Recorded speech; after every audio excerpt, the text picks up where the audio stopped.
Hi friends, welcome to our channel. This is Padmavathi. నమ్మించి బలి పశువుల్ని చేశారు, నమ్మించి మా గొంతు కోసారు అంటూ వైసీపీ నేతలు వైసీపీ ఫ్యామిలీపై మండిపడుతున్నారు. అలా మండిపడడానికి గల కారణం ఏంటి, ఎందుకని మండిపడుతున్నారు, పూర్తి వివరాలు అయితే మనం డీటెయిల్గా ఎక్స్ప్లెయిన్ చేసుకుందాం. అండ్ మీరు కూడా చూస్తుండండి. అండ్ మనతో పాటు సీనియర్ జర్నలిస్ట్ జగదీవ్ గారు మనతో పాటే ఉన్నారు. ఆయనతో మాట్లాడి పూర్తి వివరాల్లోకి వెళ్దాం. నమస్కారం సార్. సార్, నమ్మించి బలి పశువుల్ని చేశారు, మమ్మల్ని అందరినీ కూడా నమ్మించి ఈ గోతిలోకి దింపారు.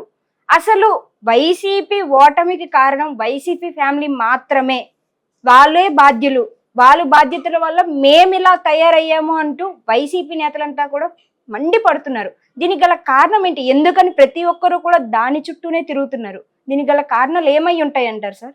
వైసీపీ ఫ్యామిలీ అంటే మళ్ళీ అక్కడ జగన్మోహన్ రెడ్డి గారు, షర్మిల గారు, విజయమ్మ గారు వీళ్ళందరూ వస్తారేమో.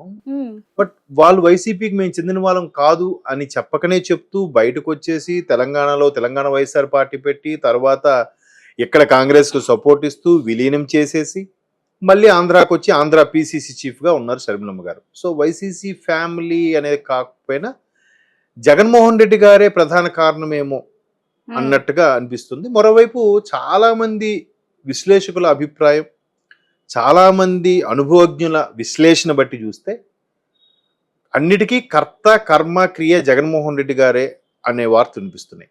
దానికి ఒక ఎగ్జాంపుల్గా కూడా కర్ణుడి చావుకి అనేక కారణాలు అన్నట్టుగా రకరకాల రీజన్స్ చెప్తున్నారు.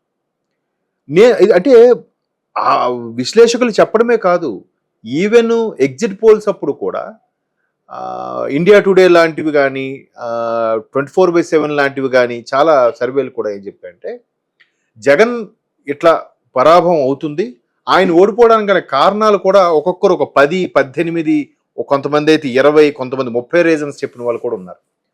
అందులో ప్రధానంగా ఏమిటంటే అన్నీ తానే, నేనే సర్వస్వం, నా ఫోటో పెడితే చాలు అందరూ గెలిచేస్తారు, అక్కడ సిట్టింగ్ ఎమ్మెల్యేనా, అక్కడ ఫెమిలియర్గా ఉన్న క్యాండిడేటా, ప్రజలకు సేవ చేసుకునే మనిషా, ప్రజల మధ్య బతికే మనిషా అనే ప్రజాప్రతినిధి అనే చూడకుండా ఆయనకు నచ్చినట్టుగా మార్చేశాడు. అవును కదా, షఫిల్ చేశారు. ఎక్కడో అక్కడ ఎంపీగా పెట్టాడు, ఎంపీని తీసుకొచ్చి ఎమ్మెల్యే చేశారు, ఎమ్మెల్సీని ఎమ్మెల్యేగా పోటీ చేశారు, ఇట్లా రకరకాలుగా చేశాడు ఆయన. సో ఇది మొదటి కారణం. రెండోది, అసలు ముందు ఎలక్షన్స్ ముందు ఎంత చక్కగా, అంటే 2019 ఎలక్షన్స్ ముందు ఎంత చక్కగా నలుగురిలో తిరిగి ఓదార్పు యాత్రని, నడక యాత్ర అని, ఏదో పాదయాత్ర అని, లేదంటే అందరిని కలిసి బాగోగులు తెలుసుకొని సొంతంగా మాట్లాడి ఏది పేపర్ చూడకుండా సొంతంగానే స్పీచ్లు ఇస్తూ ఉంటే జగన్మోహన్ రెడ్డి 19 తర్వాత కేవలం తాడేపల్లి ప్యాలెస్కి ఎందుకు పరిమితం అయిపోయాడు, ప్రజల్లోకి ఎందుకు రావట్లేదు, వచ్చినా చుట్టూ బారికేడ్లు పెట్టుకొని దారి పొడవున ఉండే చెట్లు కూడా నరికేసి 5 కిలోమీటర్ల డిస్టెన్స్ కూడా హెలికాప్టర్తో వెళ్ళి అక్కడ సందర్శించి మహా అయితే ప్రభుత్వ పథకాలకు సంబంధించి రావడమే తప్ప మిగతా దేనికి రాకుండా ఒక ఎంక్వైరీ లేదు, ఒక ఇన్వెస్టిగేషన్ లేదు, ఒక సడన్ విజిట్ లేదు, ఏమీ లేదు. ఆ తాడేపల్లి ప్యాలెస్లోనే సమీక్ష, తాడేపల్లి ప్యాలెస్లోనే ఆర్డర్స్ పాస్ చేయడం, అన్ని జీవోస్ సంతకాలు పెట్టి అన్నీ అక్కడే. ఎందుకు అలా మారేయాల్సి వచ్చింది, అదొక రీజను. 2011లోనో 12లోనో పార్టీ పెట్టిన తర్వాత అనూహ్యంగా అరెస్ట్ అవ్వడము, తర్వాత ఒక 16 నెలలో 18 నెలలో జైల్లో ఉండడము, బయటకు వచ్చిన తర్వాత మళ్ళీ పాదయాత్ర చేయడము. 2019లో గవర్నమెంట్ పెట్టేంత వరకు ఆయనకు కూడా ఉండే వ్యక్తులు 19లో గవర్నమెంట్ ఫామ్ చేసిన తర్వాత లేరంట. ఎందుకు లేరు, వాళ్ళందరినీ ఎందుకు దూరం చేసుకోవాల్సి వచ్చింది? ఇటువంటి నియంత్రిత పోకడల వల్లేనా, లేకపోతే నా వల్లే గెలిచాను, నేనే మొత్తం ఈ పథకాల కాన్సెప్ట్ నాదే, పథకాలు కూడా నేనే చెప్పాను, ఈ పథకాలు చూసి చాలు ఎవడైనా మనకు ఓటేస్తాడు, ఎంత వరస్ట్ కేసులో అయినా మనకు రావాల్సిన గంపగుత్తుగా పడాల్సిన ఓటు బ్యాంక్ అలాగే ఉంది, ఈ మహిళలు చాలు మనకు వేస్తారు, ఈ పథకాలు తీసుకున్న వాళ్ళు చాలు మనకు వేస్తారు, వాళ్ళతోనే గెలుస్తాం, తక్కువ పర్సెంటేజ్లో మనం గెలిచి తీరుతాం అనే ఓవర్ కాన్ఫిడెన్స్ కూడా ఎక్కువైంది అనేది ఒక రీజన్. వీటితో పాటు చంద్రబాబు నాయుడు గారు అరెస్ట్ కూడా ఒక రీజన్గా కూడా చెప్పారు చాలామంది. అందులో 4వ పాయింట్ 5వ పాయింట్ చంద్రబాబు నాయుడు గారు అరెస్ట్ కూడా. ఎందుకంటే వైసీపీకి చెందిన శ్రేణులు చాలామంది అనవసరంగా చంద్రబాబు నాయుడుతో కెలుక్కున్నారు, చంద్రబాబు నాయుడు అరెస్ట్ చేయకపోయినా బాగుండేది, ఆయనకు అంత హైప్ వచ్చేది కాదు ఆయనకి అంత సానుభూతి పెరిగేది కాదు. అవును సార్. ఆయన పార్టీ కానీ ఆయన టీడీపీ శ్రేణులు కానీ స్తబ్దుగా ఉన్న శ్రేణులు ఒక్కసారిగా ఎంత హైపర్ యాక్టివ్ అయ్యేవి కాదు. అనవసరంగా కెలుక్కున్నాం అనే ఫీలింగ్ కూడా చాలామంది మీరు అన్నట్టు వైసీపీ శ్రేణుల్లో ఉంది. ఇంకొకటి జక్కంపూడి రాజా గారు, రాజానగరం మాజీ ఎమ్మెల్యే, ఆయన కూడా అసలు మేము ఎన్నిసార్లు కలవడానికి వెళ్తే సజ్జల గారు, ధనుంజయ రెడ్డి గారు ఇవాళ రండి రేపు రండి మళ్ళీ పంపించేశారు, వీళ్ళు కలవడానికి వీళ్ళు అడ్డుగోడలా ఉండేవారు, నిజంగా అధినేత కలిసే ప్రయత్నం చేశారా చేయలేదా, నిజంగా ఆయన బిజీగా ఉన్నాడో లేదు మాకు తెలియదు. బట్ ఆయనైనా ఒక సీసీ కెమెరాలు మన దగ్గర ఎవరెవరు కలవడానికి వస్తున్నారు చూడలేదు. లేదంటే వీళ్ళని అడిగి ఏంటి ఎవరెవరు వచ్చారు, ఏంటి ఎవరైనా వెనక్కి తిరిగి వెళ్ళిపోయారా, ఎవరైనా కలవాల్సిందా, ఇవాళ అవదా సార్ నెక్స్ట్ వీక్ రమ్మను, లేదా నెక్స్ట్ మంత్ రమ్మను, పలానా డేట్లో రమ్మను, లేదా నాకు కాల్ చేసి మాట్లాడించు అంటే ఎలా ఉంటుంది? ఆ నాయకుడికి కానీ ఆ కార్యకర్త కానీ ఎంత ఊరట ఉంటుంది?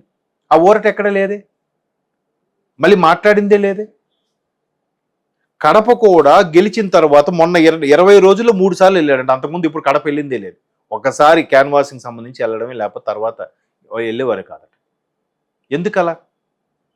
ఎప్పుడు 14-19 ఎలక్షన్ ముందు ఎక్కడికెళ్ళిన అనర్గళంగా మాట్లాడే వ్యక్తి ఆఖరికి ఓడిపోయిన రోజు కూడా ఎవరెవరికి శుభాకాంక్షలు చెప్పాలో కూడా చూసే చెప్పాడు ఆయన, చంద్రబాబు నాయుడు గారికి, పవన్ కళ్యాణ్ గారికి అన్నట్టు. ఎందుకు ఆ పరిస్థితి వచ్చింది?